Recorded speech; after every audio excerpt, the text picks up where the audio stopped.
اس کے بعد میں نازیہ اختر کو دعوت دیتا ہوں اس شعر کے ساتھ. اس لیے ناز ہے اس سرزمین پر مجھے، اس لیے ناز ہے اس سرزمین پر مجھے، جنم بھومی میرا افغان ہے.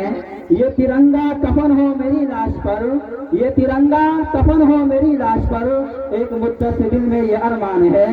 باندھ لینا ترنگے کا سر پہ کفن، باندھ لینا ترنگے کا سر پہ کفن، ایک سچے مسلمان کی پہچان ہے. کہ موسیقی کا ڈاج پر تشریف لا کر اردو تقریر ہم سامعین کے سامنے پیش کریں. سینوں میں حوصلے رکھنا سنبھال کر، پھر اپنی ساری قوت مسلم بحال کر. گرداب میں گرو موجے میں غربت آئے، ہمت و ایسی لاؤ کشتی نکال کر. وطن کی خاک پر نازیہ میں سر قربان کر دوں گی، وطن کی خاک پر نازیہ میں سر قربان کر دوں گی. میں اس کے ذریعے میں جگر کا خون بھر دوں گی. الحمدللہ وکفا وسلام علی عبادی الذین اصطفیٰ. اما بعد فاعوذ باللہ من الشیطان الرجیم. بسم اللہ الرحمن الرحیم. انما یخشی اللہ من عباده العلماء. صدق اللہ العظیم. یا نفرت بری ہے نہ پالو اسے، یا نفرت بری ہے نہ پالو اسے، دلوں میں خواہش نکالو اسے. نہ تیرا نہ میرا نہ اس کا نہ اس کا، نہ تیرا نہ میرا نہ اس کا نہ اس کا، یہ وطن ہم سب کا اٹھا لو.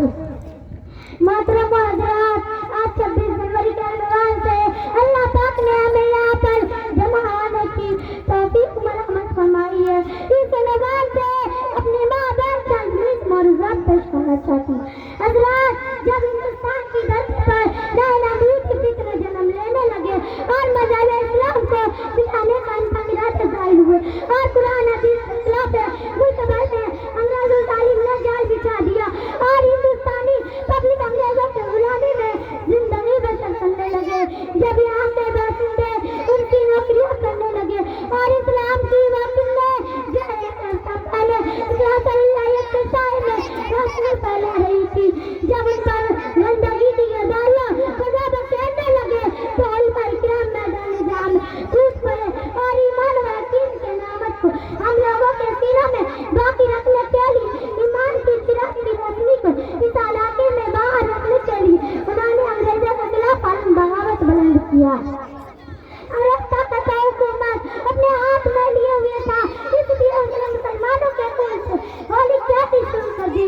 مسلمانوں کے آنکھ کے انگاروں پر پکا دیتا، کبھی بوروں میں بند کر کے دریا میں ڈال دیتا، کبھی آنکھوں کے ناتوا جسم پر چلا دیتا، مگر وہ لوگ جہاد میں مشغول ہوئے اور انگریزوں کے سامنے اپنی گردن نہ جھکائی. ہر میدان میں وہ اپنی سر کو قربانی کرتے رہے، اس دھرتی کے اوپر خون بازی کرتے رہے، مگر اس دھرتی کو غلام نہ بننے دیا. آج یہ دن ہمیں دعوت دے رہی ہے کہ ان کے قربانیوں کو یاد کیا جائے اور ان کے کارنامے سنایا جائے، تاکہ ہم لوگوں میں نئے نسلوں میں شعور پیدا ہوئے اور جس طرح ہماری اسلاف نے ہر طرح کی قربانی منظور فرمائی مگر باطل کے سامنے سر نہ جھکایا. آج یہ دن ہمیں دعوت دیتی ہے کہ ہم بھی اپنے اندر وہی آدمی پیدا کریں اور اپنے اندر وہی علامت قربت پیدا کریں اور ہر اس شخص کا مقابلہ کرنے کے لیے تیار ہے جو امن و سکون کا غالب کرے اور محبت کو مٹا کر دہشت کو تقسیم کرنا چاہتے ہیں. وما علینا الا البلاغ.